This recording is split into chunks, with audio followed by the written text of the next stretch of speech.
안녕하십니까. 행복한 아침 이재훈입니다. 안녕하세요. 장예인입니다. 오늘은 1월 21일 금요일이고요. 건강 챙기는 행복진료실 있는 날인데 그 전에 뉴스부터 몇 가지 살펴보도록 하겠습니다. 네, 첫 번째 소식부터 전해드리겠습니다. 기승을 부리던 강추위에 상추나 깻잎과 같은 쌈채소의 가격이 크게 올랐습니다. 지난 한 달 사이 상추 가격은 최대 90%까지 올랐고 깻잎은 21.4%, 풋고추는 2배가량 가격이 비싸졌다고 하는데요. 매년 설 대목을 앞두고 식재료 상승이 두드러지는 경향이 크지만 지난달 말부터 이어진 한파의 영향으로 추위에 약한 잎채소의 피해가 더 커지면서 채소 가격이 급등한 것으로 분석됩니다. 식재료 가격이 또다시 오르면서 서민들의 부담이 커지고 있는 상황입니다. 이달 초에 부동산 분양 합숙소에 감금돼 있던 20대 남성이 탈출하다가 7층 건물에서 추락한 사고가 있었죠. 그런데 중태에 빠졌던 20대 남성 김 씨의 상태가 호전되면서 경찰에 피해 사실을 진술하게 됐는데 합숙소에 감금돼 가혹행위를 당한 것으로 드러나 충격을 주고 있습니다. 경찰에 따르면 김 씨는 가출 후에 SNS에서 숙식을 제공한다는 글을 보고 해당 분양 합숙소를 찾아갔고 부동산 상품을 분양하거나 홍보하는 일을 했다고 하는데요.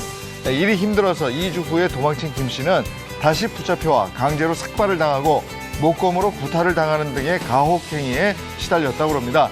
이에 경찰은 분양사무소 직원 박모 씨 등 4명을 감금 폭행에 다치게 한 혐의로 검찰에 송치했고 다른 직원 3명에 대해서도 구속영장을 신청했습니다. 한편 광주 신축 아파트 붕괴 사고와 관련해 시공사인 현대산업개발이 39층 타설 공사를 하며 공사 방법을 승인 없이 바꾼 것으로 드러났습니다. 당초 현대산업개발은 거푸집을 만들어 콘크리트 타설에 재래식 공법을 쓰겠다고 승인을 받았지만 1층에서 38층까지만 재래식 공법을 쓰고 39층에는 돈발이 없이 철근 자재인 데크플레이트를 쓰는 무지보 공법을 사용한 것으로 드러났는데요. 게다가 39층 바닥면 두께를 15cm로 균일하게 건설하기로 해놓고 승인 없이 2배가 넘는 35cm로 타설했다는 의혹도 제기됐습니다. 이런 의혹들이 사실로 드러날 경우 설계보다 과도한 하중으로 이번 사고에 영향을 끼쳤을 가능성도 점쳐지는 가운데 현대산업개발에 대한 징계 절차 결과에 귀추가 주목되고 있습니다. 네, 이어서 코로나19 현황입니다. 20일 0시 기준 신규 확진자는 6,603명으로 누적 확진자 수는 71만 2천여 명입니다. 코로나19 백신 전국 1차 접종자는 총 4,453만여 명을 넘어섰고요. 2차 접종자는 4,367만여 명입니다. 또한 3차 추가 접종자는 2,421만여 명으로 집계됐습니다. 네, 이어서 날씨 소식 전해드리겠습니다. 오늘 아침 출근길 매서운 한파가 기승을 부리겠지만 낮이 되면서부터는 날이 점점 풀릴 것으로 보입니다. 자세한 오늘 기온 보시면요. 오늘 아침 최저기온 영하 15도에서 0도, 한낮 최고기온은 2도에서 10도 선이 되겠습니다. 급격한 기온 변화로 인해 건강 이상 없도록 건강관리에 유의해 주시기 바랍니다. 네, 1월 21일 금요일 행복한 아침 지금 시작합니다.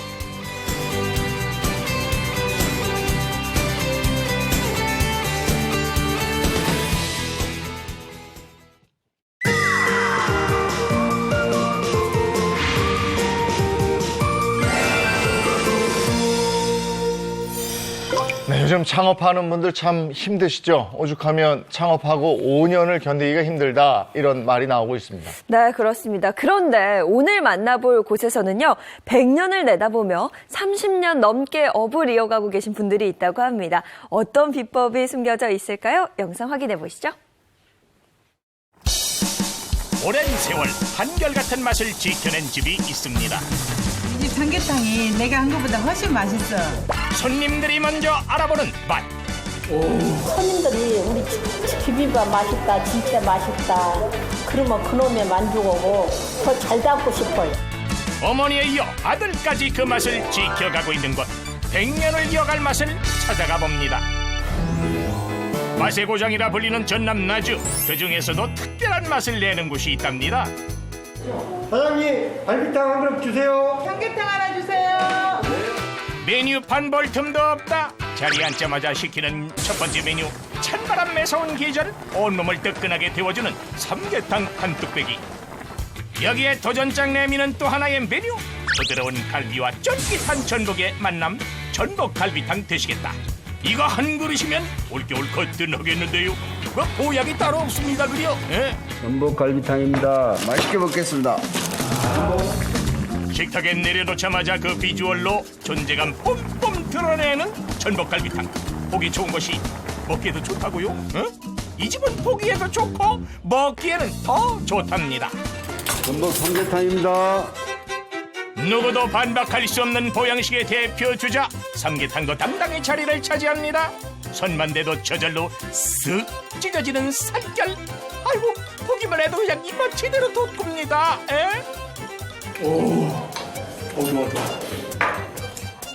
그에 도전하는 갈비탕.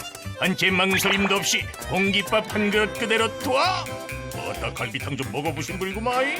갈비에 전복 그리고 김치까지. 이게 바로 나주식 갈비탕 삼합인가요? 다른 식당과 비교할 수 없게끔 그 맛이 좀 진지합니다.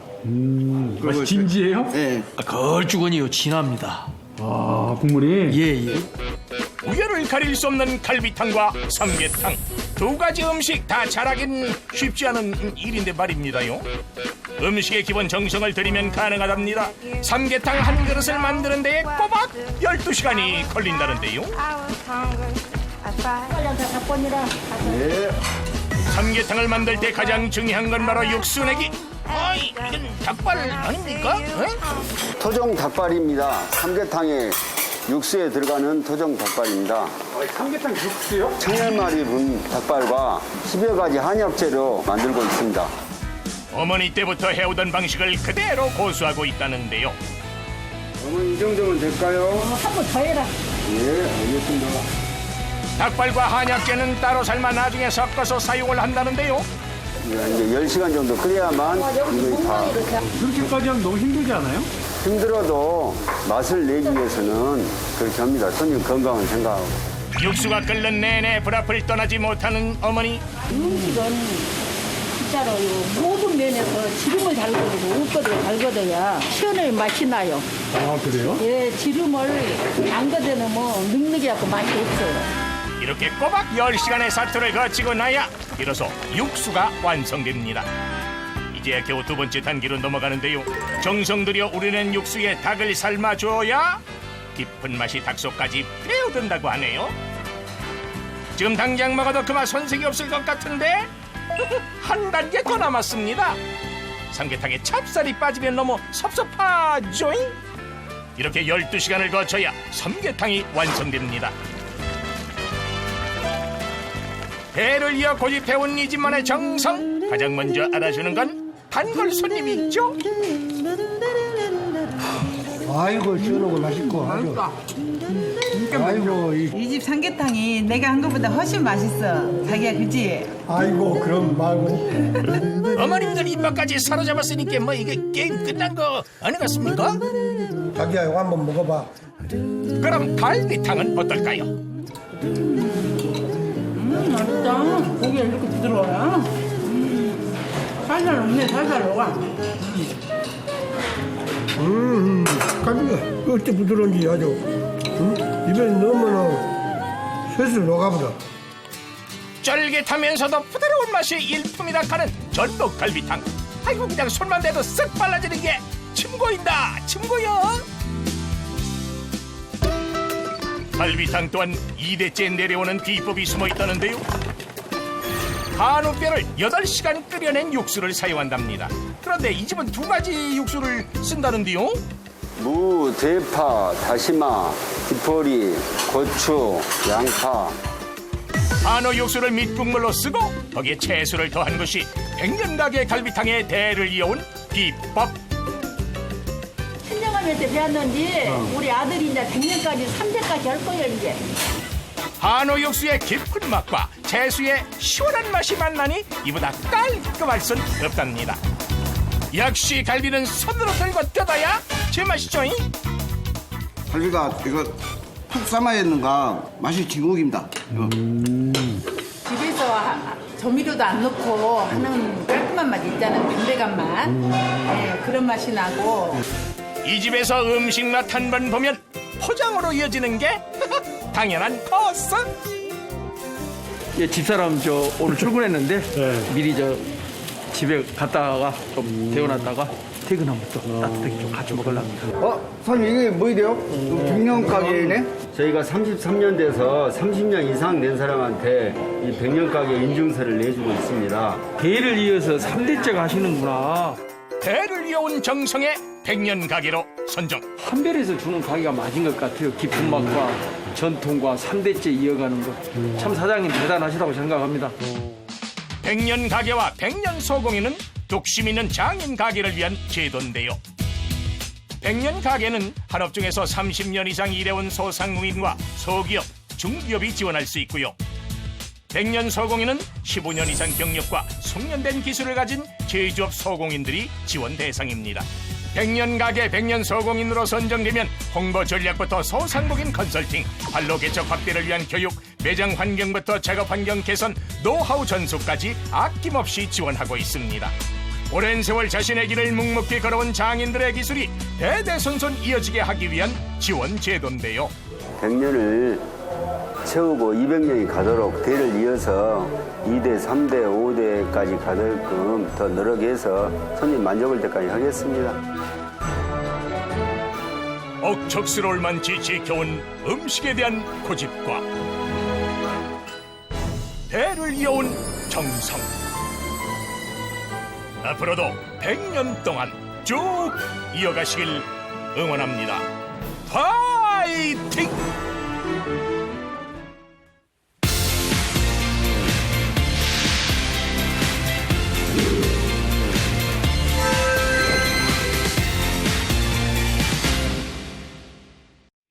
네, 오늘 금요일 건강 챙기는 행복진료실 문을 열겠습니다. 네, 행복진료실은 여러분의 건강 궁금증을 속 시원하게 해결해드리고 있는데요. 함께해 주실 우리 주치의 선생님들부터 소개해드리겠습니다. 장민욱 신경과 교수, 모사은 한의학 박사입니다. 반갑습니다. 어서 오세요. 안녕하세요. 네, 차윤환 식품생명과학 박사, 이보은 요리연구가입니다. 어서 오세요. 안녕하세요. 자, 오늘은 어떤 주제로 건강 챙겨볼지 주제 힌트 주세요. 2022 식품시장 7대 트렌드 중에 하나입니다. 네. 트렌드 중에 하나다. 이게 뭘까? 이거 왠지 이보은 선생님이 아실 것 같은데, 그렇죠? 네. 아무래도 근데 요새는요 인터넷으로 장도 많이 보잖아요. 또 밀키트가 약간 좀 일상화가 돼서 시켜 드시는 분들은 많고 배달 음식도 많이 시켜 먹는데 근데 이게 우리 건강하고 어떤 연관이 있나요? 글쎄. 이거 먹으니까요? 건강이 안 좋다 이런 거 아닐까? 과소비한다. 맞아. 네. 과소비하면 건강에 조금 과소비는 이제 건강보다도 마음이 쓰려. 주머니도 비고. 그렇죠. 장고를 보면서. 뭐지? 첫 번째 힌트가 아직 좀 어려워서 두 번째 힌트 이어서 보겠습니다. 모든 병은 땡에서 시작된다. 한 글자네. 물에서 시작한다. 저거는 그렇죠. 저는 아닌데. 네. 저는 아니까. 네. 모든 병은 살에서 시작된다. 살찌면 다 오잖아요, 병이. 근데 한 글자인 게 어려워요. 뭐 네 글자면 스트레스일 수도 있고, 두 글자면 뭐 비만 이런 걸 수도 있는데, 잘 모르겠네요. 뭘까요? 네. 뭘까요? 또 힌트 있나요? 힌트는 없고요. 네. 과연 짐작한 내용이 맞을지 정답으로 확인해 보도록 하겠습니다. 네, 행복진료실 오늘의 주제는요. 내 몸 살리는 장 면역력. 장이구나, 장. 유익균을 늘려라입니다. 네. 한 글자가 장이었고. 장이네. 그러니까 오늘 주제가 면역력하고 관계된. 네, 그렇죠. 네. 코로나19가 굉장히 장기화되면서 면역력을 높이는 방법에 대해서 상당히 관심들이 많으실 텐데요.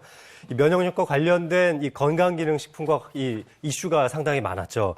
이 건강기능식품의 시장 현황 2021년도 전체적인 통계를 살펴보면 이 상위권을 차지하는 모든 제품들이 다 면역력과 관련된 제품들입니다. 네, 아니 날 추워지면서 코를 살짝 훌쩍거릴 때 그때 면역력 떨어졌나 이런 생각을 하게 되던데 근데 오늘은요 그냥 면역력이 아니라 장 면역력이에요. 네, 맞습니다. 앞서서 첫 번째 힌트 보시면은 이 2021년도에 식품 시장 7대 트렌드에 대한 말씀을 드렸잖아요.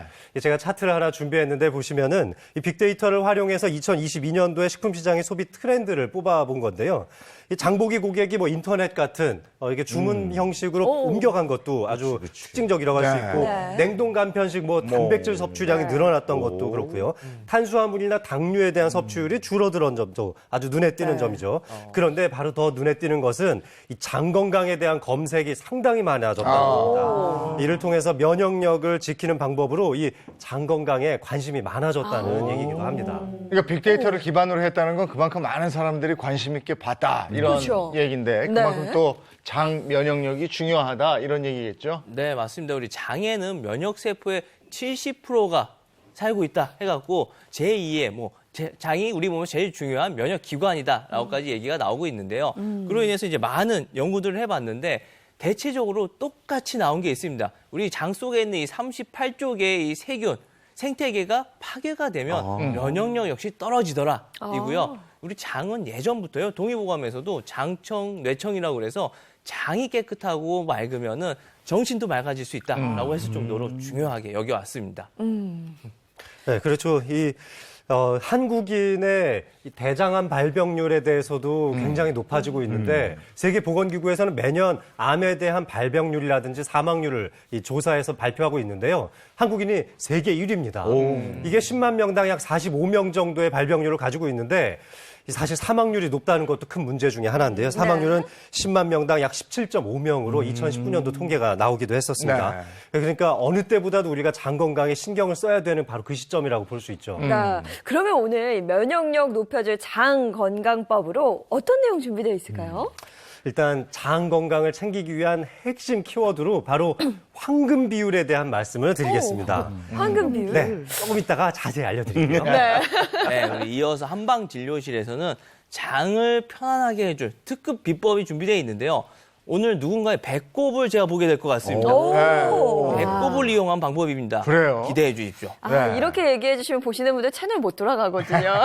아주 기대됩니다. 채널 고정 부탁드릴게요. 예, 장 면역력에 대해서 자세하게 좀 알아보도록 하죠. 먼저 장민욱 교수님, 85대 15?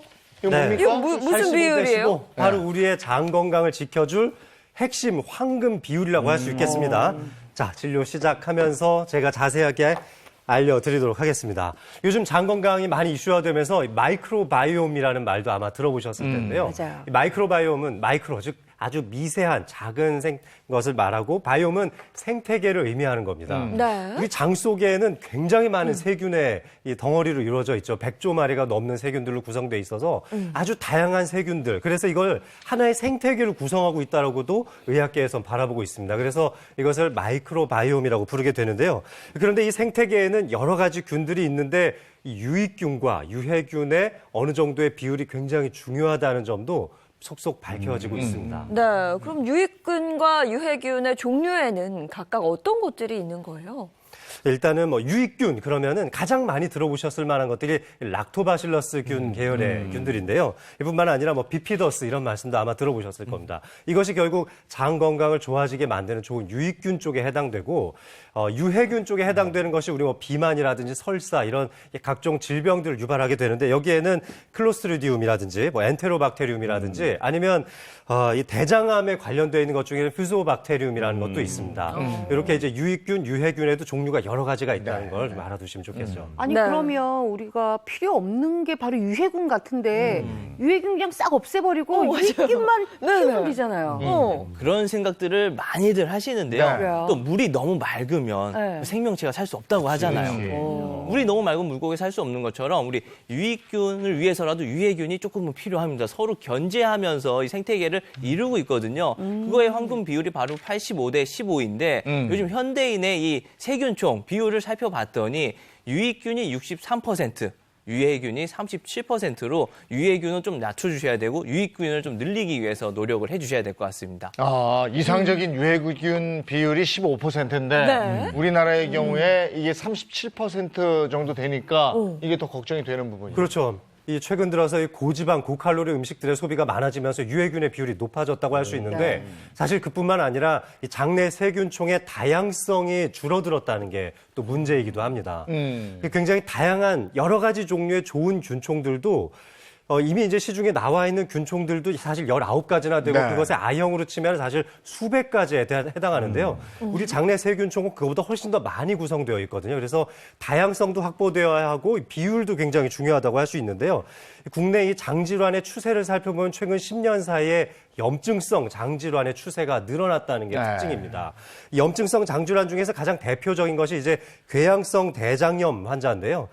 이게 지난 10년간 굉장히 많이 늘어나서 지금 약 2만 8천 명까지 늘어났고 이 증가 추세는 55% 정도 10년 사이에 늘어났다고 보고 있고요. 아마 크론병에 대한 얘기도 좀 들어보셨을 텐데 이 크론병도 최근에 2만 2천 명 수준으로 최근 10년 사이에 약 83% 정도 증가하기도 했었습니다. 네. 이 두 가지 질환 모두 다 그냥 일반적 장염하고 비슷해서 그냥 내가 음식을 좀 잘못 먹어서 설사를 했나 너무 짜게 먹었나 뭐 이렇게만 생각하고 넘어갈 수도 있는데 뭐 크론병 같은 경우는 오래되면은 장 천공이나 복강의 농양까지도 생길 수가 있고요. 궤양성 대장염 같은 경우에는 이 심각해지면은 장암, 대장암을 유발하는 중요한 질병이기도 합니다. 아니 근데 이게 참 눈에 보이는 게 아니라서요. 유익균이 어느 정도인지 오늘 한번 열어볼까? 그래서 열어볼 수 있는 이런 게 아니잖아요. 이거 어떻게 알 수 있어요? 네, 병원에 나오시면 이제 검사도 가능하지만 평소에 내가 매일 보는 걸로도 알 수가 있거든요. 대변을 살펴보시면 됩니다. 대변으로서 유해균과 유익균의 비율을 좀 볼 수가 있겠는데 네. 브리스톨 스케일이라고 그래서 대변의 성상을 저렇게 7가지로 나누는 게 있어요. 근데 가장 좋은 건 저 중간에 보이는 바나나 형태. 형태도 있으면서 좀 부드럽게 나올 수 있는 게 가장 좋은데 저렇게 되면 유익균이 좀 득세하다, 좀 많이 있구나, 건강한 상태구나라는 걸 알 수 있겠고 저 앞뒤로 저 토끼똥이라든가 너무 묽은 형태의 대변을 보고 있으면 유해균이 많다라는 거니까 저땐 유익균을 늘리기 위해서 좀 노력을 해 주셔야 합니다.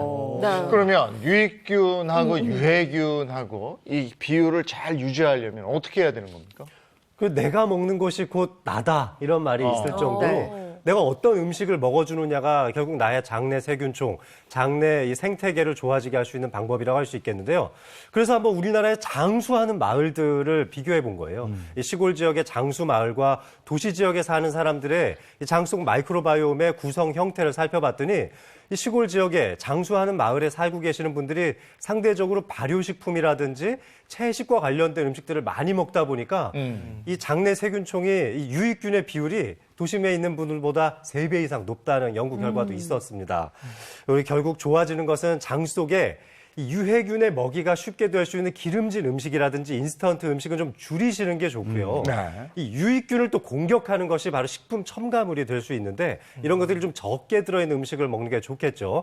이 유익균의 먹이라고 할 수 있는 것은 결국 좋은 탄수화물, 그러니까 베이지 탄수화물이나 그린 탄수화물 계열의 채식이나 통곡물 위주로 섭취를 하시는 게 좋겠고 또 따로 식이섬유를 조금씩 챙겨서 드시는 것도 아주 핵심적이라고 할 수 있습니다. 네, 간단히 말해서 유익균을 늘릴 수 있는 식품을 섭취하라 이거고요. 내가 먹는 음식이 곧 나다.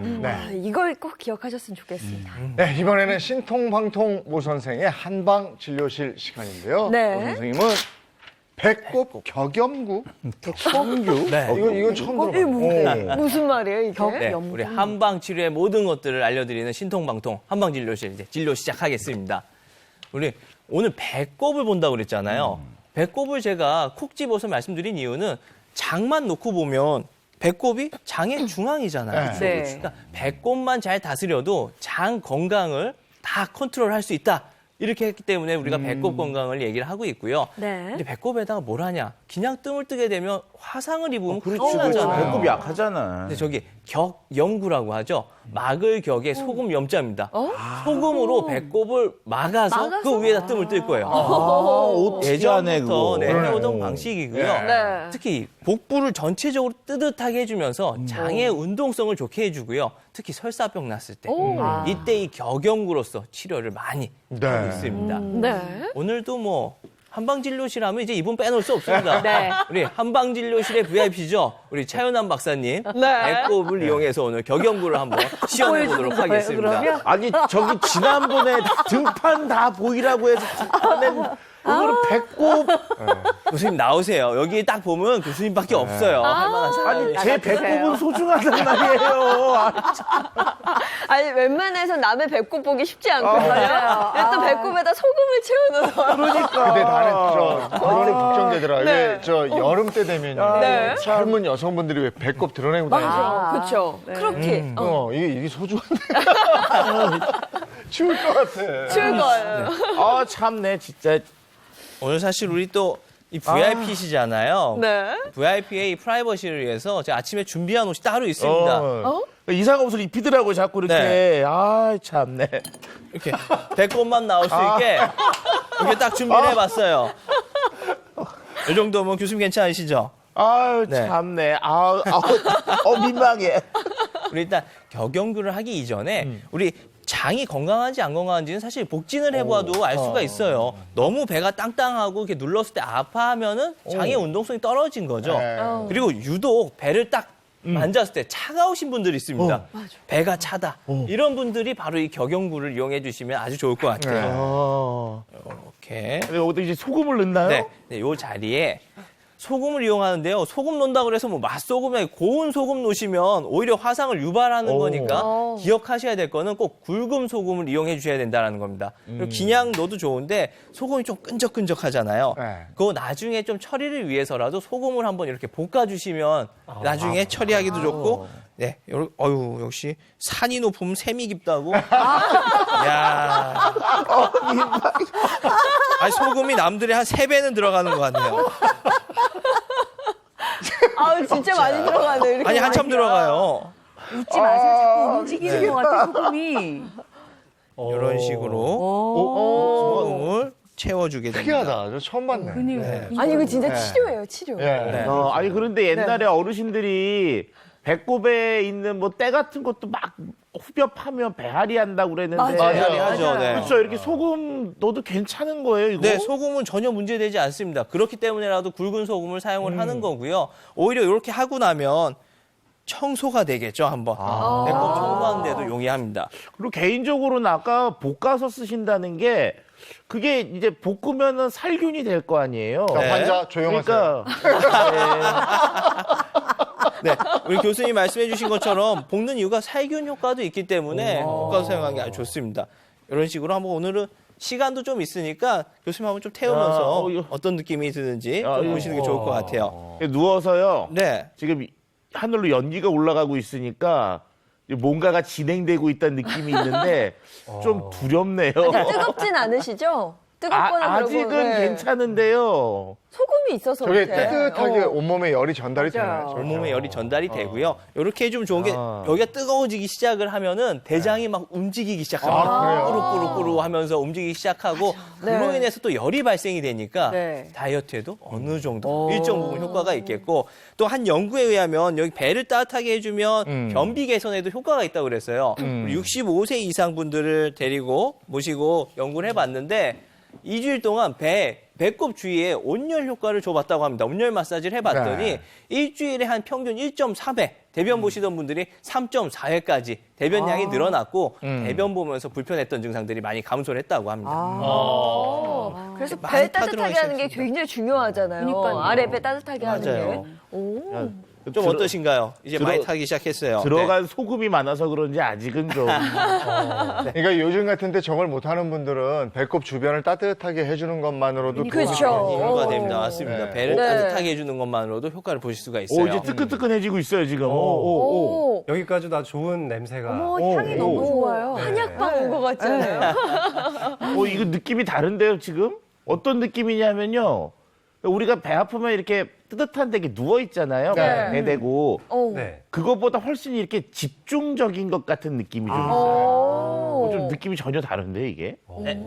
자, 저기 환자 병실로 모시세요. 네, 이제 마무리하도록 하겠습니다. 네. 일어나도 되나요? 아직입니다. 아직이에요? 쉬어야 돼요. 야, 이렇게 하면 뭐, 그렇죠? 아랫배 뜨뜻해지면서 네. 장 건강에 도움을 줄 수 맞아요. 있는 거니까요. 우리가 아랫배가 뜨끈뜨끈해야 이게 좀 네. 따끈해야 네. 그래야 배탈이 안 나더라고요. 그럼요. 네. 뭐 아직 완전하게 다 하진 않았지만 저희 완전하게 다 하면 이렇게 뜨뜻해진다고 그러니까 그쵸. 네. 효과가 확실히 있을 것 같고요. 네. 그 예전에 왜 엄마 손은 약손하면서 배꼽 주변을 맞아요. 이렇게 쓰다듬었잖아요. 그쵸. 확실히 지혜가 있었던 거예요. 그렇죠. 예. 예전에 할머니들은 다 배앓이 하면 배부터 만져주셨잖아요. 네. 아, 오늘은 소금 때문에 아주 천천히 열기가 네. 퍼지게 네. 되니까 좋은 예. 너무 근데 이 신통방통 너무 색다르지 않아요? 그래요. 이렇게 아침에 그래서 배꼽을 허락해 주신 차 박사님 굉장히 감사하다는 말씀 드리고 싶네요. 네. 성격이 좋아서 모든 걸 허락하니까. 자, 다음 순서는 TV로 배워보는 요가 교실입니다. 부부 요가 강사님들 어서 오세요. 반갑습니다. 네. 반갑습니다. 인사해 주시죠. 네. 안녕하세요. 함께할수록 행복해지는 부부 요가 교실의 김수정. 전세훈입니다. 네, 반갑습니다. 오늘은 또 어떤 동작을 배워보면 좋을까요? 네, 오늘 함께할 요가 동작은 소와 고양이의 모습을 본따 만든 소고양이 자세입니다. 복부 내장계 운동을 활성화시켜주고 독소를 배출하는 데 도움을 많이 줍니다. 네, 스트레스를 많이 받고 사는 현대인들은 과식이라든가 소화불량 같은 장 질환에 시달리고는 하는데요. 장에 대한 문제가 지속이 되면 장 질환을 넘어서 몸의 면역력이 떨어진다고 합니다. 그래서 장에 자극을 좀 주고 몸에도 면역력을 높여줄 수 있는 소고양이 자세를 배워보도록 하겠습니다. 자, 자세를 설명을 먼저 해보겠습니다. 이 자세는 엎드려서 시작을 하는데요. 테이블 자세라고 합니다. 옆에서 보시면 어깨 바로 밑에 손이 위치하고요. 엉덩이 바로 밑에 무릎이 위치합니다. 그래서 손은 어깨 너비이고요. 무릎과 발등은 골반 너비에 똑같이 맞춰주시면 됩니다. 자, 우리가 보통 소를 한번 떠올려 보면 소가 우물하고 머리를 들고 울죠. 그런 것처럼 머리를 들고 허리를 낮춘 자세를 소자세라고 합니다. 자, 다음은 고양이 한번 떠올려 볼까요? 우리 고양이가 화내는 모습을 한번 상상을 해보면 이렇게 등을 확 세우고 이런 소리 내죠. 하악질이라고 하는 이런 모양을 내게 됩니다. 이게 고양이 자세입니다. 호흡에 맞춰서 소자세 그리고 고양이 자세를 반복해서 소고양이 자세라고 합니다. 자, 이제는 자세에 대한 포인트 설명을 한번 해볼게요. 자, 호흡에 대한 이야기인데요. 우리 폐는 가슴 쪽에 있죠. 그래서 가슴으로 깊게 마시게 되면 여기 있는 흉곽이 풍선처럼 넓게 부풀어집니다. 자, 소 자세를 할 때, 후골에 대한 자세를 할 때 가슴을 열어주니까 자세를 도와주게 되는 거죠. 거꾸로 내쉬는 숨을 쉬면 가슴 부분이 쑥 들어가면서 고양이 자세를 할 때 좀 더 정렬을 할 수 있는 정골 자세를 만들 수가 있습니다. 자세에서 한번 적용을 해볼까요? 자, 소 자세를 할 땐 가슴으로 숨을 마시면서 좀 더 허리를 깊게 넣어줄 수 있고요. 내쉬는 숨일 땐 고양이 자세이니까 허리와 가슴까지 쑥 집어넣어서 후글에 대한 정골에 대한 정렬을 좀 더 깊게 하실 수 있을 겁니다. 따라서 깊은 숨을 쉬면 깊은 자세를 취할 수 있다고 생각하시면 좋을 것 같아요. 자, 다음은 인식에 대한 이야기입니다. 자, 몸의 가운데 있는 여기 명치 부분에 점을 하나 찍었다고 그냥 상상을 한번 해볼게요. 소 자세를 할 때 이 찍어 놓은 점을 바닥으로 꼭 누르는 겁니다. 거꾸로 고양이 자세를 할 땐 이 점을 하늘 쪽으로 쭉 끌어올리는 거죠. 자, 위치를 좀 더 명확하게 인식을 할 수 있기 때문에 자세를 좀 더 쉽게 진행을 할 수 있을 겁니다. 자, 마지막으로 손과 무릎에 대한 이야기입니다. 자, 손을 넓게 펴고 손가락 사이를 아주 넓게 펴주면 반대쪽으로 만졌을 때 손바닥이 딱딱해질 정도로 견고한 받침대가 만들어집니다. 손목을 보호할 수 있다는 얘기죠. 자, 무릎을 보면 몸의 무게가 무릎에 다 쏠려 있기 때문에 말 그대로 무릎이 찍혀서 아픕니다. 뒤에 있는 발등을 바닥에 세게 눌러주면 그만큼 무릎에 집중되어 있던 무게가 분산이 될 거예요. 가벼운 무릎이 될 겁니다. 자, 여기까지 자세에 대한 설명은 끝이고요. 와이프님의 구령에 맞춰서 동작을 같이 해보겠습니다. 네, 함께 해보겠습니다. 어깨 아래 양손, 손가락 사이를 넓게 펴고 손가락 사이사이 빈 공간이 없도록 바닥을 꾹 눌러줍니다. 지금 무릎에 있는 무게도 발 등으로 골고루 옮겨 볼게요. 코로 숨을 들여 마시며 가슴에 명치에 있는 점을 바닥으로 낮추고 꼬리뼈와 정수리 하늘을 향해 줍니다. 자, 시선은 앞쪽 바닥을 보고 코로 숨을 내쉴 때 명치에 있는 점을 하늘로 둥글게 말아 올려보세요. 시선은 배꼽 봅니다. 다시 호흡을 마시며 자, 몸의 앞면으로 숨을 채워서 어깨도 넓게 펴주고 코로 숨을 내쉴 때는 등을 하늘로 둥글게 밀어 올리며 복부를 등 쪽으로 납작하게 수축을 해줍니다. 한 번만 더 할게요. 코로 숨 마시며 척추도 하나하나 다 분절을 시켜보세요. 소자세. 숨을 내쉴 때도 척추를 하나씩 다 따로 움직이면서 고양이 자세로 이어갑니다. 자, 숨을 마실 때는 척추를 앞뒤로 길게 늘려 자세에서 벗어나고 숨 내쉴 때 엄지발끝 모아서 엉덩이를 뒤꿈치로 한번 낮춰보세요. 아기 자세에서 한 호흡을 깊게 하며 충분히 유안을 해줍니다. 자, 돌아올 때도 등으로 호흡을 가득 채우신 후에 숨 코로 내쉬며 배를 조여서 척추를 하나하나 일으켜줍니다. 척추 둥글게 일으키시고 편안하게 앉을게요. 자, 자세 연습은 여기까지입니다. 자, 요가에서는 팔과 다리를 도구로 사용을 하는데요. 이 도구를 이용해서 몸통을 좀 더 강하고 유연하게 만들어줍니다. 장의 원활한 움직임을 위해서 유연한 몸을 만드는 연습을 자주 해보시기를 바랄게요. 인사하겠습니다. 합장하고 이마에 붙일게요. 자, 고개 숙이겠습니다. 나마스테. 나마스테. 나마스테. 감사합니다. 고맙습니다. 오늘은 장 면역력 지켜준 요가 한번 배워봤습니다. 고맙습니다. 두 분 나오면 마음이 편해요. 그렇죠. 네. 아니 거기다가 오늘 모사원 선생님이 향표가 향내가 나요. 네. 아니 거기다가 음악이 쫙 나오죠. 그분 선생님들 목소리가 또 쫙 깔려요. 맞아요. 이제 편안해져. 네. 어디 와 있는 것 바로 같아요. 자겠어. 그냥. 너무 편해서. 네. 자 이번에는 이보은 선생님 장수밥상 시간입니다. 네. 오늘 주제가 장 면역력 높이는 거잖아요. 그래서 제가 장 건강하면 바로 이게 생각이 나더라고요. 바로 대표 식재료인 청국장, 고사리. 이 장 면역력을 2배로 올릴 수 있는 이 장수밥상인데요. 고사리 청국장을 제가 준비를 했습니다. 오늘 옷의 현미밥과 함께 곁들여 볼까 합니다. 알겠습니다. 장수밥상 시작합니다.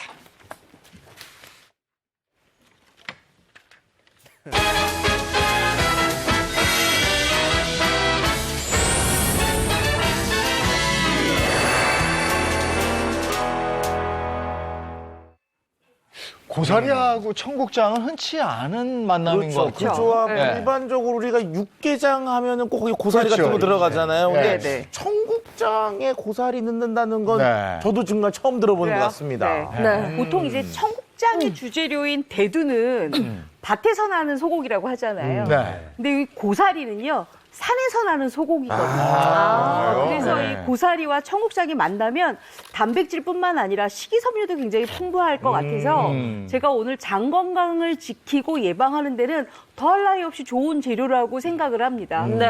근데 이렇게 두 재료를 제가 준비를 해보니까요. 고민되는 게 있더라고요. 여러분들 이제 고사리 이제 준비를 하시면 고사리 다 좋고 맛도 좋고 너무 좋은데 네. 요새는 좀 나이 들면은 고사리 생각 많이 난다고들 하시거든요. 어르신들도. 근데 문제는 고사리가 살짝 비린 맛이 조금 올라올 때가 있어요. 그래서 맞아요. 요리를 잘못하게 되면 아, 이 고사리가 이게 잘못됐나 이렇게 생각하시거든요. 그래서 오늘 가장 포인트는 고사리를 어떻게 하면은 맛있게 비린 맛 없이 잘 만드느냐가 포인트예요. 네. 자, 일단 고사리 이렇게 준비가 됐습니다. 고사리는 요새는 뭐 대부분 이렇게 삶아서 나오기도 하잖아요. 근데 이렇게 삶아서 나오는 고사리를 바로 요리에 쓰시면 자칫하면 정말 향이 좀 났거나 아니면 조금 잡내가 올라오거나 이럴 수가 있거든요. 그렇기 때문에 집에서 꼭 다시 한번 삶아주시는 게 좋습니다. 그러면 어디에 삶느냐? 제가 잘 쓰는 거죠. 바로 쌀뜨물. 네, 쌀뜨물에 네. 한번 데쳐주시는 게 좋은데요. 어차피 삶아 나왔기 때문에 살짝 잡내라든지 아니면 이물질만 없애시면 돼요. 근데 고사리를 이렇게 향을 맡아봤을 때 조금 고사리 냄새가 짙다 할 때가 있어요. 그리고 말린 고사리를 삶아놨기 때문에 아린 맛이 약간 있을 때가 있어요. 이럴 경우에는 방법이 있습니다. 여기 쌀뜨물 제가 끓이고 있거든요. 네. 여기에다가 맛술을 조금 넣어주세요. 맛술을. 그리고 또 하나 소금으로 한 2꼬집 정도 이렇게 해서 조금 온도를 높여주세요. 끓는 온도를. 그리고 나서 확 올라가. 이게 비법이네요, 진짜. 이렇게 삶으세요. 그러면 이렇게 올라가는 향 때문에 또 올라가는 것 때문에 급격하게 이 고사리의 비린 맛이라든지 잡내라든지 이런 게 없어질 수 있거든요. 그래서 이렇게 삶아내세요. 자, 이렇게 삶아낸 고사리는 얼마 정도 삶으면 좋을까요, 예인 씨? 근데 이미 삶아 나온 거를 그쵸. 살짝 데치는 거니까 제가 볼 그쵸. 때 한 30초? 아, 정도? 30초는 조금 적고요. 짧아요? 보통 네. 이제 고사리를 만져봤을 때 고사리가 너무 단단하게 삶아졌다 이러면은 한 4, 5분 정도 하셔야 되고요. 제가 오늘처럼 그래도 이렇게 약간 부들부들하게 잘 삶아졌다 이런 경우에는 한 2분 정도 삶으시면 될 것 같아요. 그래서 이렇게 삶은 것을 체에다가 이렇게 받쳐요. 2분에서 5분까지. 네. 그거는 이제 고사리 상태를 보시면 돼요. 찬물에다가 이렇게 담가내세요. 이러면 또 고사리 식감이 좋아질 거예요. 뜨거운 데 있다가 차가운 데 확 들어가면. 맞아요. 고사리 식감이 좋을 뿐만 아니라 고사리가 이제 야들야들하니까 아무래도 먹기도 좋고 요거 나물로도 만지면 굉장히 고소한 맛도 많이 나거든요. 우리 왜 제주도 가면은 고사리 맞아요. 많이 나오잖아요. 네. 제주도 고사리 그쵸? 좋죠. 좋아하시죠, 고사리? 네네. 그래서 이렇게 고사리를 헹궈서 건져주세요. 네. 야, 전에 제주도 갔더니 고사리 해장국집 앞에 그냥 줄이 맞아요. 저도 한번 못 먹었어요. 줄 섰다가. 유명세 치료대. 그래서 제가 오늘 고사리를 고사리 색깔 입고 왔잖아요. 우리 차윤호 박사님이 가끔가다 이렇게 네. 음식에 맞춰서 옷을 센스가 입죠. 있어요. 의상을. 자, 그랬으면 이 고사리는 이렇게 좀 썰어주세요. 저는 이 고사리 그 청국장은요, 고사리가 좀 눅진하게 좀 풀어지는 맛이 있어야 좋더라고요. 그렇죠? 근데 지금도 이제 이봉 선생님이 계속 말씀을 하신 것 중에 고사리는 고사리 특유의 향하고 맛들이 있잖아요. 근데 청국장은 또 청국장의 향하고 맛이 워낙 세단 말이에요. 이 좀 강한 애 둘이 같이 붙였기 때문에 이게 지금 어떻게 나올지 정말 관심이 가는 오늘 음식입니다. 이게. 관심이 가시죠? 네. 제가 정말 잘 준비했습니다. 제가 요거를요, 한 3-4번 정도 해 먹어봤더니 정말 맛있더라고요. 그래서 지금은 딱 장 건강뿐만 아니라 맛있는 것을 위해서라도 요거 해야 되겠다 그런 생각을 해요. 일단 고사리 냄비에다 이렇게 담습니다. 네. 근데 향은 청국장이 이기지. 야, 그게 진짜. 그렇죠. 향이 워낙 근데 강하니까. 한쪽이 이기면 다른 쪽을 넣은 의미가 없을 수도 있거든요. 이게 참 궁금해요. 그랬으면 이제 여기에다가 뭘 넣냐면 제가 바로 요 치맛살 양지를 좀 준비했습니다. 왜냐하면 양진머리를 준비하면 굉장히 맛있는데 양지 중에서도 약간 지방분이 조금 있는 치맛살 양지를 하면 청국장과 고사리를 넣었을 때 굉장히 부드럽게 익혀지거든요. 그래서 제가 일부러 요거 고기도 준비를 했습니다. 차 박사님 고기 들어갔어요. 고기 들어갔어요. 아, 야. 네. 훌륭한 그다음에 요리예요, 오늘. 이 고사리 청국장의 가장 핵심은요, 국물 맛에 있거든요. 그렇기 때문에 국물 맛에 뭐가 들으냐, 요새 겨울무 좋잖아요. 무가 좀 들어갑니다, 이렇게. 그리고 여기에다가 저는 요걸 꼭 넣어요. 다진 마늘. 한 큰술 정도. 네, 한 큰술 정도 넣고요. 네. 그다음에 요거 꼭 들어가야 돼요. 바로 생강이에요, 다진 생강. 다진 생강은 한 2분의 1 작은 술 정도만 넣어주세요. 네. 자, 그 다음에 요거를 이제 볶아야 돼요. 들기름으로 볶아주세요. 이렇게. 들기름으로. 고사리랑 들기름이 어울리는 네, 거예요? 네. 그래서 요걸 이렇게 같이 볶아주세요. 네. 야, 맛있겠다. 조리 전에 한번 볶는 게 또 중요하더라고요. 또 다진 마늘도 이걸 넣었으니까. 볶는 걸 충분하게 해주셔야 나중에 청국장 맛이 이 재료들하고 잘 섞여서 잘 우러나요. 그렇기 때문에 이렇게 꼭 잘 해주셔야 돼요. 아니, 지금 올라오는 향이 벌써 맛있어요. 너무 맛있죠? 네, 와, 향이. 지금 상태도 그냥 네. 깨 넣어가지고 이렇게 그냥 먹으면 될 것 같은데요. 지금 뭐. 자, 그 다음에는요, 여기에다가 이제 쌀뜨물을 넣어서 끓여주세요. 이제 국물을 내는 거예요. 오늘 쌀뜨물 많이 쓰네요. 그렇죠. 그랬더니 많은 분들이 쌀뜨물 잘 안 만들어지는데 그러면 그쵸. 쌀가루 하시면 돼요. 이렇게 이제 끓으면 어떻게 돼 있느냐. 바로 이 옆에 제가 지금 끓고 있어요. 그렇죠. 묵국 같은데? 묵국이죠. 소고기 요거 묵국. 그냥 잡수셔도 괜찮은데 오늘은 제가 여기 특별한 비법이 하나 들어갑니다. 바로 요거예요.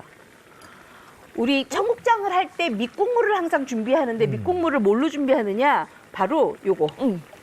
된장? 된장으로 준비하셔야 돼요. 네. 된장을 특이하다. 풀어서 밑국물을 해주셔야 이 청국장이 굉장히 고소하고 맛있어요. 그래서 꼭 이렇게 끓여주세요. 진짜 특이하네요. 네. 청국장인데 된장으로 밑국물. 그러게요. 네. 그래야 워낙 청국장 맛이 좋은 거예요. 만약에 이 밑국물을 안 해놓잖아요. 네. 그러면 청국장을 엄청 많이 넣게 되면 나중에 너무 걸쭉해져요. 그러니까 이렇게만 끓여주세요. 네. 자, 이렇게 어느 정도 끓이냐 하면 이 된장 맛이 우러나야 되니까 딱 10분 정도 끓여주세요. 자, 그러면 아직 청국장이 등장을 안 했잖아요. 네. 그렇죠. 청국장이 왜 등장을 안 했냐면 제가 이제부터 등장을 시키려고 그래요. 이 청국장은요, 네. 어머님들이 그냥 뭉쳐져 있는 거 바로 그냥 쓰시잖아요. 근데 그렇게 되면 이 청국장이 생균이기 때문에 오래 끓여야 되면 청국장에 영양이 없거든요. 그래서 되도록이면 이렇게 하셔야 돼요. 이렇게 풀어서. 풀어서. 네, 풀어서. 풀고 난 다음에는 바로 여기에다가 요거 끓여놓은 거에다가 넣어요. 청국장을. 청국장을 넣고 거기 고춧가루 좀 주시겠어요? 네. 풀어서. 네. 그리고 여기다가 이제 고춧가루 하고요. 네. 간장 드릴까요? 네. 이렇게 끓여주세요. 그리고 이렇게 우르르 끓이고 있을 때 우리가 네. 양념을 하는 게 가장 중요해요. 어떤 양념을 하냐 하면은요. 바로 요 양념을 하세요.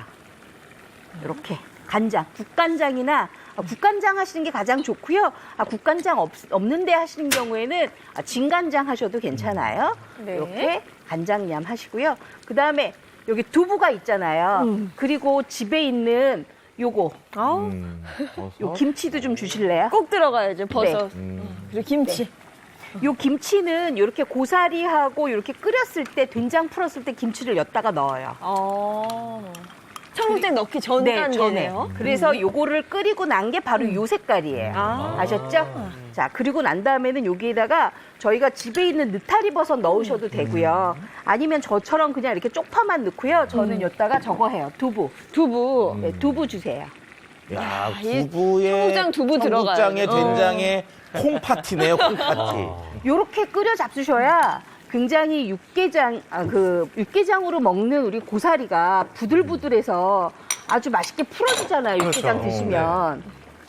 지금 상태는 어떻게 보면 이제 콩들이 다 들어가가지고 고사리를 확 누르는 느낌이거든요. 네. 저기서 고사리가 어떤 맛이 나올지 정말 기대가 됩니다, 이게. 영양적으로는 지금 고사리가 새순이잖아요. 네. 그래서 걔도 식물이지만 단백질 함량이 높거든요. 그렇죠. 근데 거기에 두부에 콩단백질, 된장에 발효 콩단백질, 청국장에 발효 콩단백질이 들어가서 고기도 들어가고. 그러네요. 또 실제로는 저게 단백질을 공급하는 식품, 면역력을 올리는 식품이라고 할 수가 있습니다. 단백질 집합체 같은 느낌이 그렇죠. 들지 않아요? 두부에 청국장에. 버섯도 있었네요. 그렇죠. 버섯도 단백질. 여기에다가는 뭐 표고버섯을 넣으셔도 되고요. 아니면 이렇게 느타리버섯 넣으셔도 되고요. 팽이버섯이나 새송이버섯 집에 있는 거 다 넣으셔도 되거든요. 근데 청국장을 제가 제일 나중에 넣었잖아요. 나중에 넣을 이유가 있습니다. 이렇게 청국장은 생균이기 때문에 나중에 우르르 한 번만 넣고 끓여주셔야 청국장이랑 두부랑 여기 들어있는 그 재료들이 다 합이 일어나는 거예요. 그럼 요거 이제 다 됐거든요. 네. 한번 잡숴 보실래요? 기대된다. 정말 기대됩니다. 정말 기대돼요. 아니 저는 몸이 좀 으슬으슬 편치 않을 때 네. 청국장 정말 잘 뚝딱 먹으면 쫙 아주 뛰더라고요. 그렇죠. 그리고 청국장 밑에 그 나달나달 있는 콩알. 그거 그렇게 주워 먹으면 그렇게 맛있어요. 네. 그리고 제가 이렇게 청국장뿐만 아니라 같이 준비하는 게 있는데요. 바로 이 옆에 보시면 요거 그 오색 현미밥이에요. 이렇게 현미밥하고 같이 잡수시면 훨씬 더 겨울이 뜨끈뜨끈하고 네. 아까 우리 장 선생님이 장 건강일 때 이렇게 잘 드셔야 된다 그랬잖아요. 면역력 때문에. 그렇죠. 그럴 때 굉장히 좋습니다. 이거 진짜 아주 어릴 때부터 전 청국장을 굉장히 좋아했었어요. 네네네. 김치가 들어간 어머니가 해주시는 예, 청국장이 아이고, 맛있어. 너무 좋아해서 예. 아, 냄새가 향이 정말 최고죠. 네. 기다려주셔서. 오늘 고사리가 들어간 거 기대가 됩니다. 그러니까 어떤 맛일까? 특히 맞습니다, 고사리가 배달. 굉장히 강한 이 식이섬유가 들어있거든요. 네. 좀 꼭꼭 씹어 먹으면 좋겠는데 일부러 또 풀어지게 요리를 하셨다니까 더 기대가 됩니다. 오. 야, 이 스튜디오에 퍼지는 향이 정말 청국장 향이 어떠세요? 굉장히 고소해요? 근데 왜 청국장 향을 좀 거북해 하시는 분들도 있는데 이거 전혀 그렇지 않은데요? 네, 왜냐하면 제가 중간중간에 된장, 그다음에 청국장을 차례대로 지금 요리를 했기 때문에 굉장히 맛있죠. 이 무에서 올라오는 시원한 맛이 같이 느껴지는 것 같고요. 버섯이 같이 들어있으니까 진짜 좀 다르네요. 근데 고사리 식감이 너무 좋은데요? 저 고사리가 굉장히 아삭아삭하고. 부들부들하잖아요. 그러다 보니까 이 청국장하고 같이 씹었을 때 식감이 굉장히 좋은 거예요. 부담스럽지 않고. 와, 진짜 맛있는데요? 고사리를 쓰신 이유를 알겠어요. 왜냐하면 그죠? 이게 두부가 좀 뭉글뭉글하고요. 그다음에 청국장도 그렇게 단단하진 않잖아요. 그러니까 약간 쫄깃한 느낌이 고기에서 오고 근데 고기는 질기긴 한데 아삭한 소리가 없는데 고사리 씹을 때 아삭아삭 소리가 나면서 이게 좀 그 씹는 느낌을 확실하게 주는 그런 식재료가 고사리 역할을 하네요. 고사리가. 근데 국물이 너무 진하고 깊은 맛이 맞아요. 싹 우러나죠. 네, 감칠맛이 굉장히 많은데 짜지 않아서 좋네요. 야, 이거 청국장 이렇게 혹시 만들어 파시는 분들 있잖아요. 식당에서. 고사리 넣는 거 한번 고민해 보실 필요성이 있겠는데요. 너무 조합이 좋아요. 저는 그냥 고사리 하면 육개장밖에 생각이 안 났는데 청국장이랑 고사리의 조합이 굉장히 괜찮아요. 요 쌀쌀한 계절에 정말 좋네요. 자, 레시피 한번 보겠습니다. 장 건강 챙겨줄 장수 밥상으로 면역력을 높여볼까요? 오늘의 메뉴는 청국장과 고사리를 듬뿍 넣어 장 면역력 높여줄 고사리 청국장입니다. 고사리는 끓인 쌀뜨물에 맛술과 소금을 넣고 5분간 삶은 다음 찬물에 헹궈주면 비린내는 잡고 부드러운 식감은 살릴 수 있답니다. 이제 재료 준비를 해볼까요? 소고기는 굵게 채 썰어 준비합니다. 그리고 두부와 무, 대파, 고추 등은 적당한 크기로 손질해주세요. 재료 손질이 끝나면 냄비를 달궈 들기름을 둘러준 다음 삶은 고사리와 소고기, 무를 넣어 볶다가 맛술과 다진 마늘, 다진 생강을 넣고 조금 더 볶아줍니다. 재료들이 어느 정도 볶아지면 냄비에 쌀뜨물을 붓고 끓여주다가 된장을 풀고 채소들을 넣어 10분간 더 끓입니다. 김치 향이 올라오면 청국장을 넣어줄 건데요. 이때 고춧가루와 국간장으로 간 맞춤을 해줍니다. 국물이 걸쭉해질 때쯤 두부와 청양고추, 붉은 고추를 넣고 한 소끔 끓여주면 구수한 고사리 청국장이 완성됩니다. 고사리와 청국장을 듬뿍 넣은 고사리 청국장으로 장 건강과 면역력을 함께 챙겨보세요. 야, 고사리 청국장 저거 정말 지금 그냥 모여 앉아서 저거 한 그릇 뚝딱 했으면 좋겠습니다. 아, 진짜 한 그릇 제대로 먹고 싶은 맛이에요. 아이고, 제대로 잘 먹었는데. 네. 차윤환 박사님. 예. 일단 오늘 이제 장 건강을 잘 지키는 것이 면역력도 올리는 방법이라고 말씀을 드렸는데요. 오늘 이분은요, 툭하면 배앓이 때문에 고상을 하시던 분인데 이것으로 장 건강을 지켜냈다고 합니다. 어떤 내용인지 영상으로 먼저 만나고 오시죠. 오늘의 주인공은 특별해도 정말 특별합니다. 집안에서 구두는 물론이고요. 위풍당당한 걸음걸이에 주변을 압도하는 카리스마며 살아있는 눈빛까지. 대한민국, 아니 전 세계 그 어디든 그녀가 걷는 곳이 곧 무대라고 하는데요. 안녕하세요. 장 건강을 회복하고 제2의 인생을 살고 있는 김은영이라고 합니다. 화려한 삶의 주인공 김은영 씨를 소개합니다. 아니 선생님 지금 뭐 하고 계신 거예요? 저 지금 운동하고 있는데요. 장 건강에 엄청 도움이 되는 운동이라서 저는 매일 이렇게 운동을 하고 있어요. 제가 지금 운동하는 거 보여드릴까요? 더 볼 수 있어요? 아, 그럼요. 보여드릴 수 있어요. 그런데 말입니다. 아무리 보고 또 봐도 조금 도도한 걸음걸이로밖에 보이지 않습니다만 이렇게 밖에 운동하러 나가 보면 이렇게 파워워킹 하시는 분들 있죠. 비슷하긴 하지만 허리를 반듯하게 펴고 어깨를 반듯하게 펴주세요. 다리에 힘을 주세요. 힘을 주고 그대로 그러면 허벅지에 힘이 들어가거든요. 그러면서 워킹을 할 때는 약간 S자 워킹을 하게 되면 장도 약간씩 움직여요. 자, 지금부터 모두 같이 올바른 걸음걸이로 장 건강 챙겨보아요. 여기서 주인공만의 특별 비법 하나 더. 예쁜 옷과 함께라면 더욱 시너지를 낼 수 있다고요. 제대로 의상을 갖춰 입고 하면 몸가짐이 달라지더라고요. 그래서 제가 제대로 차려입고 그렇게 연습을 하고 있어요. 그래서일까요? 장 운동을 위해 하나둘 구입한 옷이 벌써 옷장에 한가득이랍니다. 이렇게 화려한 드레스를 입고 장 건강을 위해 운동할 때가 그녀가 세상에서 가장 행복하기 때문인데요. 무엇보다 특별한 의상을 고집하는 건 또 다른 이유가 있어서이기도 하죠. 옷이 뭔지 시방 궁금한데요, 지가. 저는 원래 시니어 모델을 하고 있고요. 네. 시니어 모델? 네. 오래전부터 꿈꿔온 모델의 길이었습니다. 하지만 지금에 이르기까지 우여곡절도 참 많았는데요. 저 원래 장이 정말 안 좋았어요. 과민성 대장 증상이라고 혹시 아실지 모르겠는데 정말 저 과민성 대장 증상을 몇 년 동안 달고 살았거든요. 약 4년 전까지만 해도 하루 수십 차례 복통에 시달리며 화장실도 자주 들락날락했습니다. 겪어보지 않으면 모를 고통이었는데요. 일상생활 속에서는 늘 불편하죠. 시장을 간다든지 또 집안에서 집안일을 한다든지 밤에 잠을 잔다든지 이럴 때도 항상 그 과민성 대장 증상은 따라다니는 거기 때문에요. 늘 불편했어요. 장 건강이 좋지 않으니까 잘 먹지를 못했어요. 뭘 먹기만 하면 이제 그런 불편한 일들이 생기니까 그러다 보니까 면역력이 상당히 떨어졌죠. 장은 우리 몸의 면역 세포 중 약 70% 이상을 담당할 정도로 중요합니다. 소화, 흡수, 배설의 역할뿐만 아니라 제2의 뇌로 불릴 정도인데요.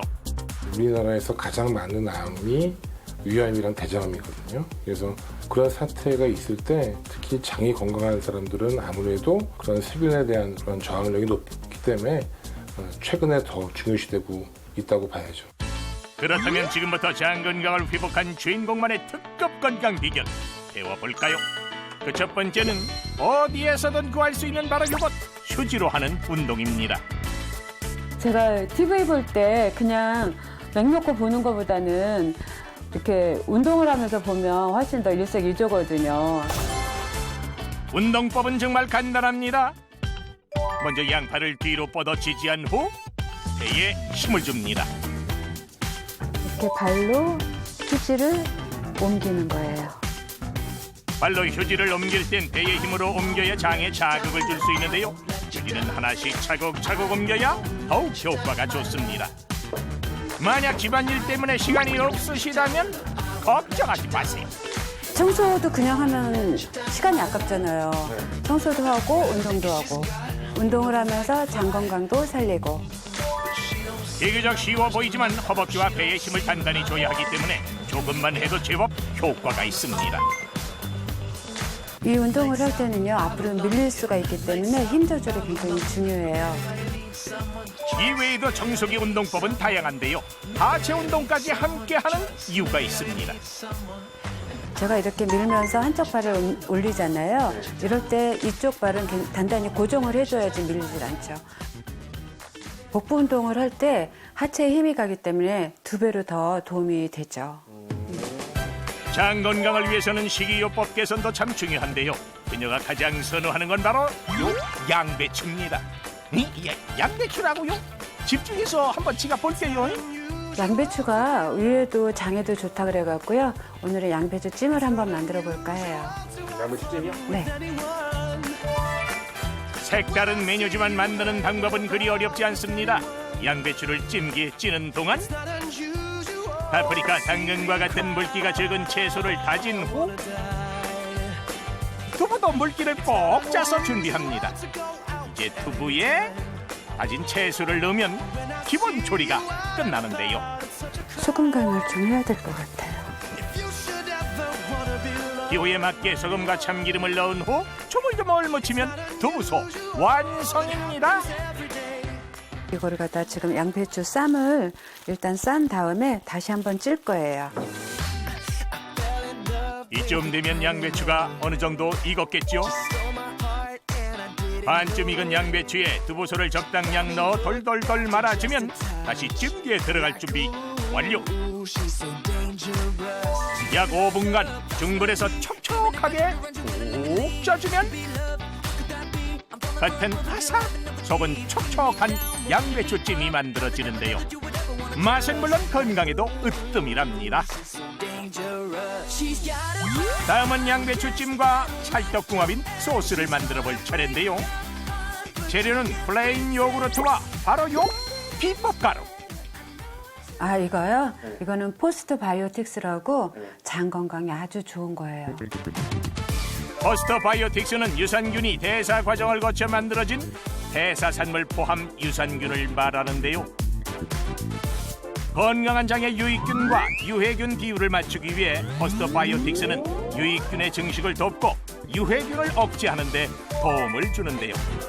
이렇게 먹거리에 활용한다면 부담 없이 맛있게 활용할 수 있는 노하우겠죠? 그냥 먹어도 좋은데요. 이렇게 요거트에 포스트 바이오틱스를 섞어서 소스를 만들어서 먹으면 훨씬 더 간 건강을 지킬 수 있어서 너무 좋아요.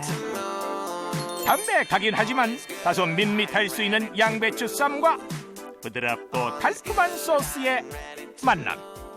제가 지금 시니어 모델을 하고 있으니까요. 앞으로도 꾸준히 건강 유지 잘 하면서 시니어 모델로 계속 잘하고 싶다는 생각이 듭니다. 어렵게 되찾은 꿈과 건강인 만큼 앞으로 더욱 화사하게 뻗히길 바랍니다. 네, 건강을 되찾은 비법이 있었죠. 예, 차윤환 박사님.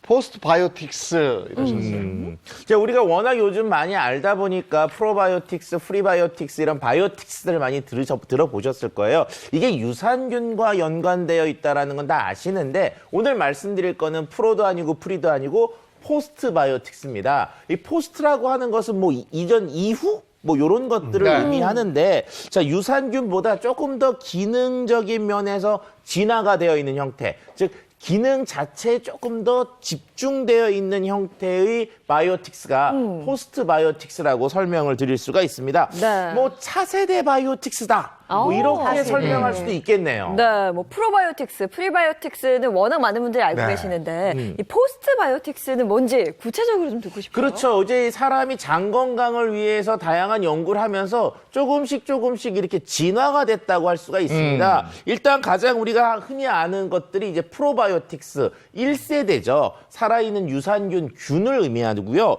그다음에 이제 2세대가 프리바이오틱스입니다. 살아있는 균도 먹고 살아야 되니까 먹이를 먹이자.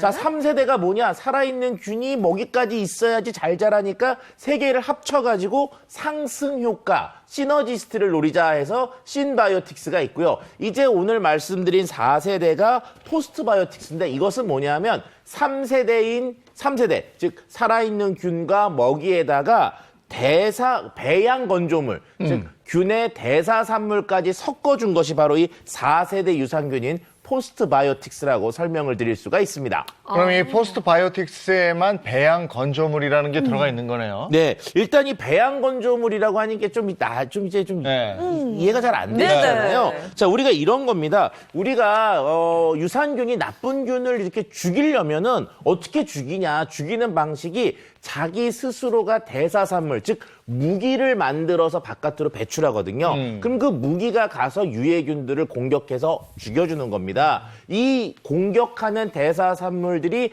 배양액 중에 있게 되고요. 이 배양액을 그대로 두면 상하니까 건조시킨 게 바로 배양 건조물이라고 할 수가 있습니다. 실질적으로 유산균이 장 속에서 유해균을 죽이는 실질적인 유익한 활동에 조금 더 초점이 되어 있는 그런 이제 대사산물을 갖고 있는 것이 바로 이 유산균의 배양 건조물이라고 할 수가 있는 거죠. 아니 유산균들이 이제 몸에 들어가면 배양 건조물들을 만든다면서요. 그러면 그냥 어차피 만들어지는 건데 뭘 따로 먹어요? 그냥 가만히 있지. 네, 그렇게 생각할 수도 있는데요. 네. 우리가 생균 형태로 이 유산균을 먹게 되면 이 소화기관을 거치면서 뭐 위산이나 담즙산에 의해서 대부분 사멸을 하고 장에 안착하는 게 10%가 안 된다고 합니다. 근데 그 10%가 안 되는 애들이 안착을 하더라도 이 대사산물을 만들어내기까지 시간이 많이 걸리게 돼요. 그렇기 때문에 이 배양 건조물을 먹게 되면 일단 얘는 생균이 아니니까 소화액에 의해서는 어떤 뭐 사멸이 된다거나 이런 방해를 받지를 않고 장에까지 잘 도달을 하고 장에 부착돼서도 이미 배양돼서 온 애들이잖아요. 바로 활동을 시작을 할 수가 있으니까 그 시간을 아낄 수 있기 때문에 이 배양 건조물을 섭취를 하시는 게 훨씬 좋은 겁니다. 네, 여기 우리 앞에 지금 포스트바이오틱스 이 준비가 돼 있는 것 같긴 하고 맛을 한번 볼까요? 네. 그냥 깔끔한데요? 네, 그러네요. 약간 이온 음료 같은 색상이라서 맛도 그렇게 느껴지는지 살짝 끝에 단맛 살짝 나면서 그래, 이거 먹기 나쁘지 않아요. 네. 산뜻한 맛이에요. 맞아요. 산뜻한 맛. 굉장히 산뜻해요. 예. 아주 연한 요구르트 맛. 뭐 그런 것도 있고. 네. 근데 오늘 계속 얘기한 게 장 건강을 지켜서 면역력을 높이자 이런 거잖아요. 근데 이 포스트바이오틱스는 어떻게 우리 장을 건강하게 해서 면역력을 높이는 건지. 그렇죠. 우리가 일반적으로 면역력과 관련이 있는 우리 몸속의 세포 중에 NK 세포라고 하는 것이 있습니다. 뭐 킬러 세포라고 하는데 이 NK 세포를 포스트바이오틱스가 활성화를 시키게 돼요. 지금도 보시면 NK 세포가 저렇게 암 세포를 이렇게 터뜨려 죽여버리는 그런 영상이 나가고 있죠. 이런 것처럼 우리가 이제 NK 세포를 암 잡는 CCTV라고 할 정도로 이렇게 끝까지 추적해서 잡는, 없애버리는 그런 세포라고 할 수가 있습니다. 자, 그런데 이 NK 세포가 가장 많이 분포되어 있는 곳이 바로 어디냐 하면 장이에요. 결과적으로 장에 있는 NK 세포가 활성이 되면 그만큼 면역력이 더 강력해진다라고 할 수가 있습니다. 자, 그런데 우리가 실제로 유산균을요, 장시간 복용을 했을 경우에 사람들의 NK 세포 수가 오랫동안 유산균을 먹지 않은 사람에 비해서 35%나 더 증가하는 것을 확인한 연구 보고들이 있습니다. 결과적으로 우리가 면역력을 높이기 위해서 유산균을 꾸준히 먹게 되면 NK 세포가 활성화가 되면서 면역력이 이렇게 올라간다고 생각할 수가 있는 거죠. 네. 자, 그러면 포스트바이오틱스 속에 주목해야 될 물질이 뭐가 있는지 그 대표적인 물질 2개를 한번 보도록 하겠습니다. 자, 첫 번째는 박테리오신? 그렇죠. 이제 또 어려운 말이 하나 나왔습니다. 참 오늘 어렵네요. 이제 박테리오신이라고 하는 것이 뭐냐 하면 이 포스트바이오틱스 속에 들어있는 유해균을 죽이는 대사산물, 요것을 지칭하는 말이 바로 이 박테리오신이라고 부르게 됩니다. 우리가 일반적으로 신자 들어갈 때 항생제 같은 경우 끝에 신자로 끝나는 게 많잖아요. 맞아요. 그렇죠. 그 마이신 옛날 어르신들이 얘기하시는 것처럼. 그래서 이게 뭐냐? 항생제와 같은 역할을 하지만 유산균이 만들어낸 대사산물이기 때문에 박테리오신이라는 이름을 주게 된 겁니다. 실질적으로 이 박테리오신은 유익균의 증식을 담당하는 동시에요, 아토피, 성인병, 암, 정신질환 등을 유발하는 장내 유해균을 없애줄 수가 있기 때문에 천연 항생 물질이라고도 부르고 있습니다. 유해균이 제거돼서 장 점막 기능이 좋아지게 되고요, 용종 발생도 억제되는 데 도움이 된다라고 하는 다양한 연구 결과들이 오래전부터 보고되고 있습니다. 그렇군요. 그래서 2번째 주목해야 될 물질을 보시면 단쇠지방산. 또 어려운 말 나왔어요. 또 어려운 말이에요. 자, 이게 뭐냐면은 포스트바이오틱스에 함유되어 있는 단세지방산은 뭐 지방산 중에 하나입니다. 자, 그런데 식욕 억제 호르몬 렙틴 분비를 촉진시켜서요, 지방 축적을 억제하는 데 도움을 주는 지방산으로 알려져 있고요, 장 건강과 함께 비만에도 영향을 줄 수 있는 것으로 기대가 됩니다. 실제로 60일간 고지방 식단을 섭취한 실험 쥐에게 포스트바이오틱스를 투여했어요. 자, 그랬더니 어떤 일이 벌어졌냐? 체지방 축적이 감소된 것을 확인할 수 있는 결과들이 있습니다. 좀 더 덧붙여서 말씀드리자면은 뱃살의 주범하면은 이제 내장 지방형 뱃살을 해볼 수가 있겠는데요. 실제로 비만한 사람들의 장내 세균총들을 구성을 검사해 봤더니 유해균의 비율이 90%까지 올라갔다는 결과도 있습니다. 네. 한국인도 유익균과 유해균의 비율이 아직 썩 좋지 못하죠.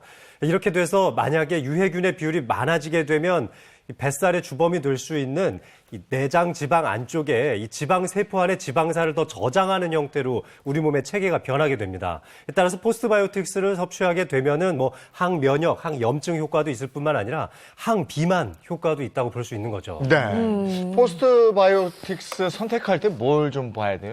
네, 지금 식약처에서 유산균으로 허가받고 인정받는 것들은 한 19종이 있습니다. 근데 그중에 우리한테 조금 더 필요하거나 안전한 것을 조금 얘기했을 때 한 17종이 있거든요. 유산균을 한 가지만 먹는 것도 괜찮지만 이렇게 여러 종류의 유산균들을 혼합되어 있는 상태인 혼합 유산균으로 드실 때에는 몇 종의 유산균이 섞여 있는지, 좀 많이 들어있는지 이런 것들을 좀 확인하시는 것이 필요하겠습니다. 그리고 추가적으로 들어있는 그 부원료의 효능도 좀 꼼꼼하게 따져보시는 것이 좋을 것 같습니다. 네, 섭취할 때 주의해야 될 점 있을까요? 네, 일단은 너무 과다하게 먹을 경우에선 포스트바이오틱스도 복부 팽만감이나 복통 같은 것들을 일으킬 수가 있으니까요. 하루 권장량인 4g 이내로 섭취하시는 것이 필요하고요. 특정 질환이 있는 분 같은 경우에는 전문의와 상의가 꼭 필요합니다. 네, 장 건강 챙기시고 면역력 높이시기 바랍니다. 건강하십시오. 고맙습니다. 고맙습니다.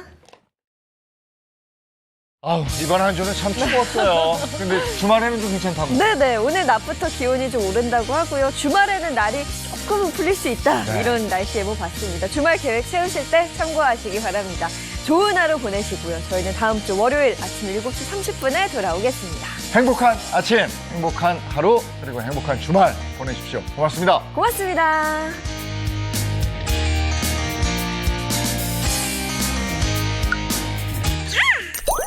채널 A